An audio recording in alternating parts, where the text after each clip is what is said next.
Welcome to the Online Success Journey Podcast, your opportunity to discover and learn from entrepreneurs like yourself.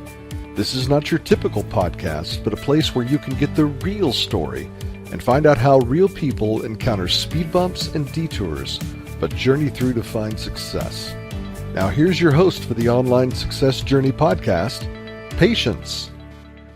Hello everyone and welcome to Online Success Journey. This is episode 99. Are you ready to join the clan? Today we have Kim Ades, author, speaker, entrepreneur, coach, and a mother. The founder of Frame of Mind Coaching and the JournalEngineTM software. Using her unique philosophy and quirky coaching style, Kim helps her clients shift their thinking in order to yield extraordinary results and personal transformation. Hello Kim. Hello. Thank you for having me on. Thank you for coming. I know the clan is anxious to hear your story, so let's get started with the basics. Can you tell my clan a little bit about your background, about what you did before you started your online business? Take us right up to the last job or business before you are online.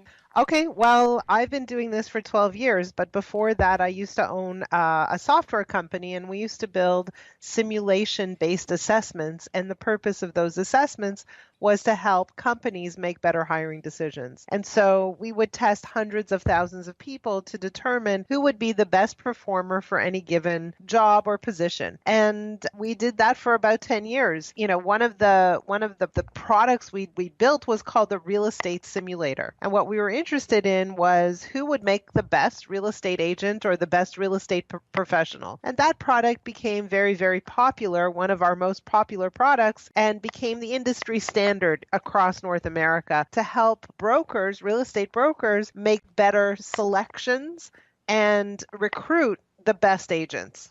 Wow. Okay. What is the most dangerous belief an online entrepreneur can have? Well, the most dangerous belief is that it's impossible. That's a dangerous belief.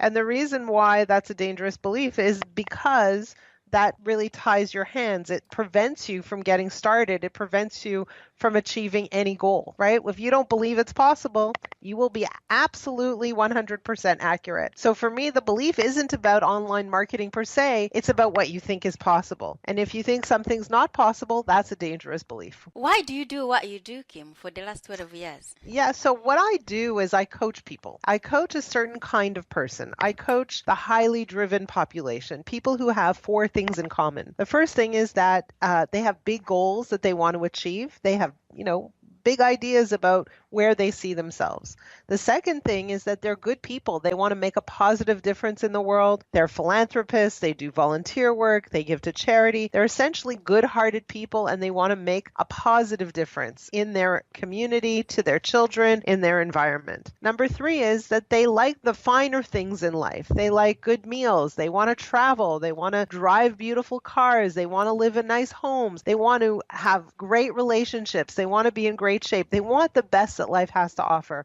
And number four is that they are frustrated, overwhelmed, stressed, and they feel like they can't seem to get to where they want to go. As hard as they try, it's like they're spinning their wheels and they can't seem to achieve the goals they want to achieve, and something is getting in their way and they can't quite figure it out. Why did you choose this type of coaching, Kim? Well, so I coach a little bit differently than other people, because what I do is I examine how a person thinks and how their thinking is impacting their results or their outcomes. Why this type of coaching?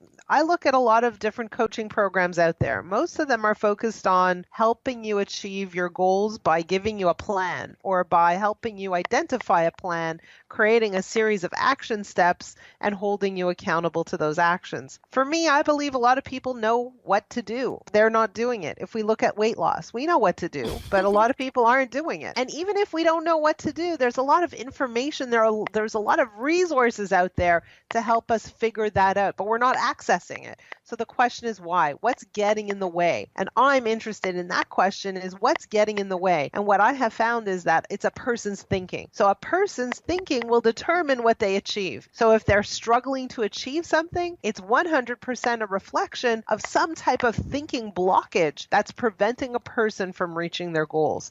And so a lot of coaching focuses on action. And in my opinion, action follows thought. Action follows belief. First we think, then we act. And if we don't address the thinking, then our actions won't necessarily lead us to where we want to go. Or if it does lead us to where we want to go, it won't be sustainable. We need to address the thinking and the beliefs first. I'll give you an example. Let's say you're an Olympic runner and you get to the starting line and you get there and you look at your opponents and you think to yourself, man, they're better than me. Will you achieve your goal? Not a chance, right? So we need to address the thinking. If we don't address the thinking, it doesn't matter how fit this guy is. It doesn't matter how fast he runs. He still won't achieve the goal. But Kim, sometimes we just like, okay, I want to start my own business online. I want to start maybe losing weight or whatever I want to start with. I want to start, maybe traveling around the world. But when I say, I'm like, first of all, maybe I'm becoming too old. Secondly, maybe it is a bit too late.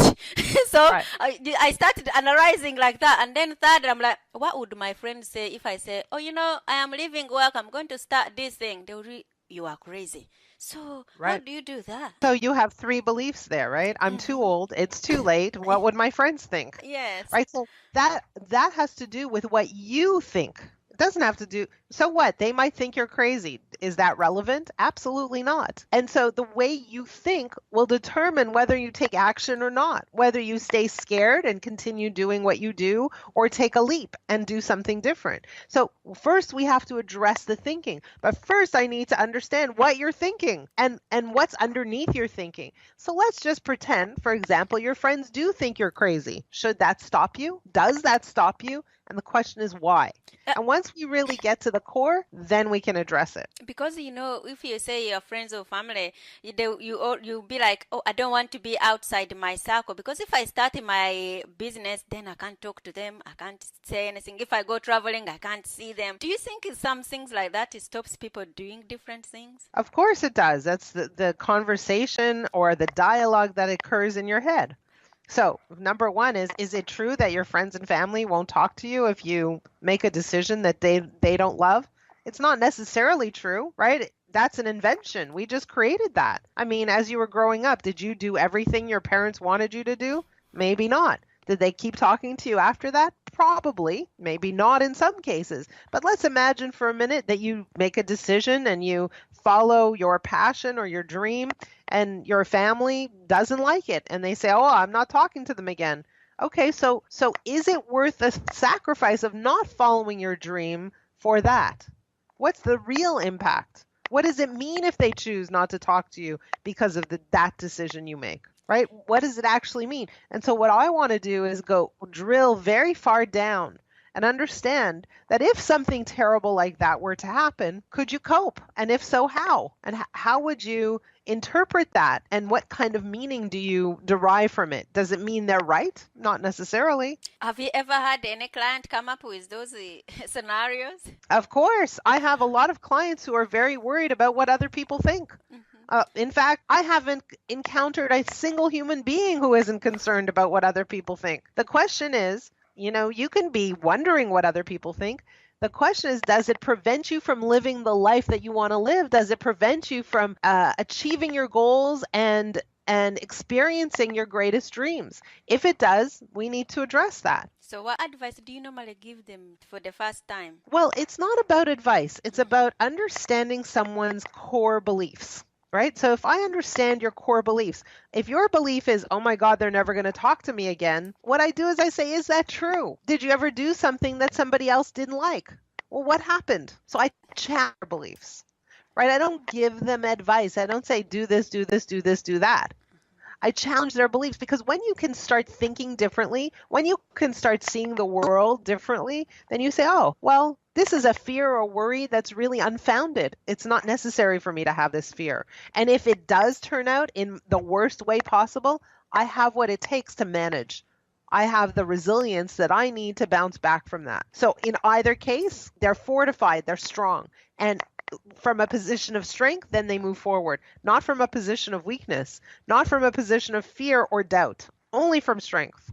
Let's put man aside because you are in business before this for a long time. How did you know you are successful? I'll tell you, I'll give you this business actually as an example because before this, I never coached, right? I coached for the first time. I had this idea. I wasn't sure about it. I wasn't a coach. I didn't go to coaching school. I just decided I'm going to try this out. And so, I put some things in place that would reduce my risk and I encourage people to do that. It's okay to reduce your risk, but it's also very important to move forward while reducing your risk. And so I put a few things in place, but what I started to discover is I remember one client in particularly early on in my coaching career. It was a gentleman, and I would coach him, and I would challenge his thinking. And every time I challenged his thinking, he would say, "I hate you," in the best way possible. In other words, you're understanding me. You're getting to the core. You're really, really challenging my thinking. And every time he said, "I hate you," I knew I was doing a great job. I knew it. Now that guy is a coach for me. More than 10 years later, he's been with me, I think 11 years now. Wow. So he's one of my senior coaches. And so how did I know I was doing a good job? I could see my clients changing. I could see them transforming. I could see them learning. I could see them feeling better, less doubt, more confidence. I could see them going for things without fear. I could see them achieving their goals, even though I didn't care if they achieved their goals. I didn't say, "Here's your plan, do this, do this, do this, do that." All I said was, let's look at your thinking and see if your thinking is lined up with your goal. If it's not lined up, it's going to be very hard for you to achieve your goal. Can anyone be an entrepreneur, or are some people more cut out for it than others? Well, look at the world. There are lots of people who don't want to be entrepreneurs. There are lots of people who try and don't succeed. And so, what is the main characteristic of an entrepreneur? It's very simple. It's their resilience. What is resilience? It's the concept of bouncing back from adversity with speed and agility and leveraging the adversity. So that's simply one of the key characteristics of people who perform at higher levels, people who are more successful. It's not that bad things don't happen to them. Bad things happen to everybody. But these entrepreneurs take the bad thing and they turn them into something good. And that's the characteristic that will really differentiate between, you could say, top performers or top entrepreneurs and others who try and fail. What is one thing that has contributed to your success so far? It's resilience. Has everything I have done, has everything been successful? Absolutely not. Have I ever for a minute thought I should go do something else? Absolutely not. Because for me, this is in my DNA. It's my passion. It's my strength. It's what I do, even if I'm not working. Do you understand what I'm saying? It's just who I am. And so I'm not designed to work for other people. Some people are, not me. I have a very hard time working for other people with their ideologies and their structures. I don't like that. And so for me, there was no other option. So even when things weren't going so well, and we had several years when they didn't go as well as I hoped, in the beginning, we lost money, right? But I just kept going, and I have that characteristic, just keep going. Do you have mentors and coaches? Yes, 100%. I have a coaching company. I believe in coaching. So I have a business coach, I have a personal coach, and I have a health coach. I have 3 coaches. What is the most valuable thing your mentor has told you? Wow, that's a good question. I'm going to go back. So it's not this person, but I had someone in my life years and years and years ago. So I got married very young at the age of 20. And I got divorced at the age of about 35. And I was very concerned about the well-being of my children. I was sharing custody. I wasn't sure if that was a good thing. My kids weren't entirely comfortable in the situation. And so I was always worried, am I doing the right thing? Am I doing the right thing? And a gentleman at the time who gave me some very, very valuable advice, he said, don't worry about that. Just focus on being the best parent you can be while you're with your children. And I think for me, that calmed me down, that created less worry, and that allowed me to focus on doing the right thing and being the right parent for my children at the time. And while it's not related to business, that has to be probably the best advice anyone's ever given me. What is the most valuable thing you have ever given away? Oh gosh. What I do is I give people the reins to their own lives. And I think that is probably the most valuable thing I've ever given away. I give them the permission, I give them a sense that they have control over their own lives. A lot of people feel they don't. And I think for me, that's probably the most important thing, is to believe in people and to say, here's the key. You can open the door to your own life. Let me show you how. That's it. Let's talk about your business. Tell us more about your business and what is your clientele and who do you work with and who you don't want to work with. So Tell us Yeah. about it. So again, I work with the highly driven population. I work with entrepreneurs. I work with executives. I work with professionals.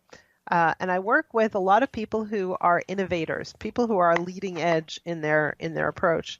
The way that I coach people is very different from the norm. So what happens is I coach people for 6 months. But the first 10 weeks are very instrumental. They're very profound. So in the first 10 weeks, there's a call once a week. I record every call. And I ask my clients to listen to the recordings before the next call. And the reason is that I want my clients to start to pay attention, to become familiar with the way they think. I want them to hear themselves. I want them to hear the language they use, the stories they tell. I want them to listen for their emotional tones. And I want them to start to pay attention to how they present themselves over and over and over again. The second thing is that we ask our clients to journal every single day in between every call. And as they journal, their journal comes back to their coach. I'm one of the coaches, but I have a team of coaches with me now.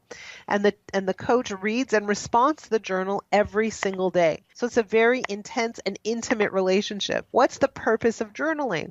When people journal, they're writing down their stories. They're writing down their perspectives. They're writing down their beliefs and their view of the world. And that is the entry point for us. That provides us with the data we need to understand where people get stuck, understand their patterns of thought, their beliefs, and how those things come together to either accelerate progress or slow someone down. And so we just do it differently. Our approach is different. Our philosophy is different. The methodology is different. And we're really interested in this key relationship between the way someone thinks and the outcomes they're generating in their lives.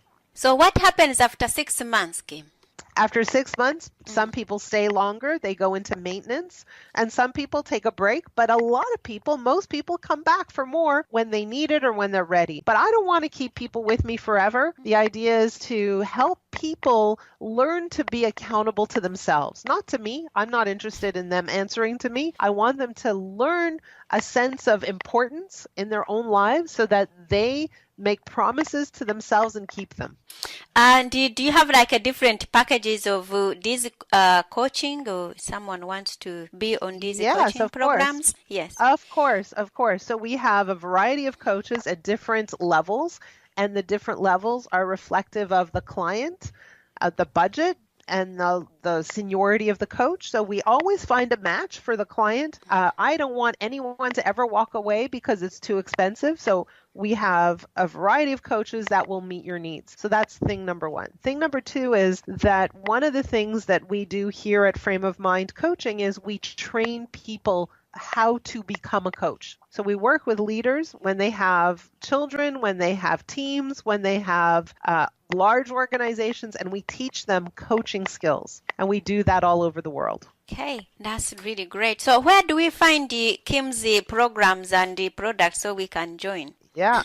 So go to www.frameofmindcoaching.com. And one of the things you'll find when you go to frameofmindcoaching.com is on the front page, there's a button that says assess your frame of mind. And what that is, it's an assessment that allows you to take a snapshot of how your thinking is operating right now. You can't make a change before you understand your starting point. And this allows you to take a picture of what your starting point is right now. It's really a very, very important first step. And what happens is after you take the assessment, you'll be asked questions. You'll be asked to journal a little bit. That'll give you some personal insight. And if you want to take the next step, to set up a call with one of our coaches who will review your assessment with you and give you a coaching experience as though you were one of our clients. Because I was worried that after taking assessment, those assessment which gives you numbers, and like if you are 30, it's like, oh, that is bad. If you are 50, oh, that's really no good. So I was thinking it's going to come up with numbers and we'll be just scared. We'll be like, no.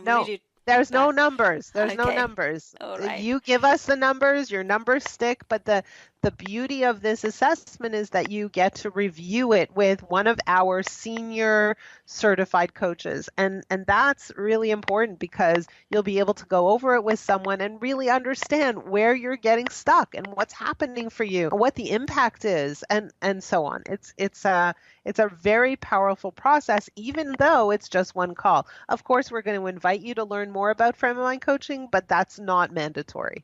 Do you have events Like workshops? Do we have events? Yes. What we do have is we have training, and so we invite people who go through coaching, they come into town. I live in Toronto, Canada. They come into town and do training to learn how to become a coach. So, clan, there will be more from Kim in a moment. If you are finding Kim's journey interesting and you are ready to hear more, come and listen to the full version of the interview at onlinesuccessjourney.com. If you're on online journey already, click on part 2 of Kim's journey and you'll get lots of more tips to help you with your own framing, mind and thinking and coaching, and also you can get the access to her program as well. And don't forget, you can access all other online success journey interview podcasts on the site as well. That's a wrap, clan.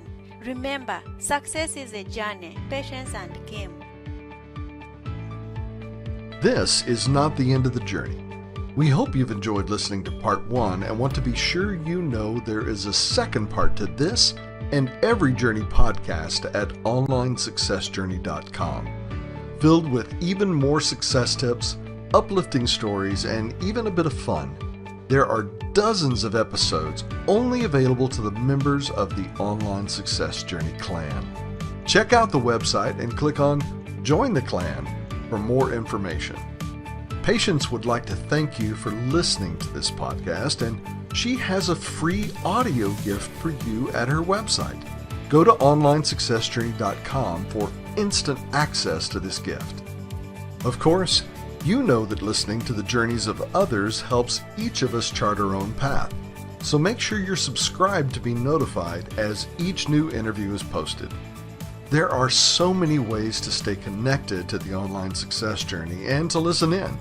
And if you're enjoying the podcast, we appreciate your help in telling others. One of the best ways to share the benefit you get is to rate and review it at Stitcher and other sites by clicking the stars or completing the ratings form, by clicking thumbs up and leaving a comment on YouTube, or liking and sharing the podcast on social media. To review the podcast within iTunes, simply open iTunes to the podcast, click on Ratings and Reviews, then write a review. On behalf of Patience, and until next time, thanks once more for listening. It is our hope that this podcast will guide you on your own online success journey.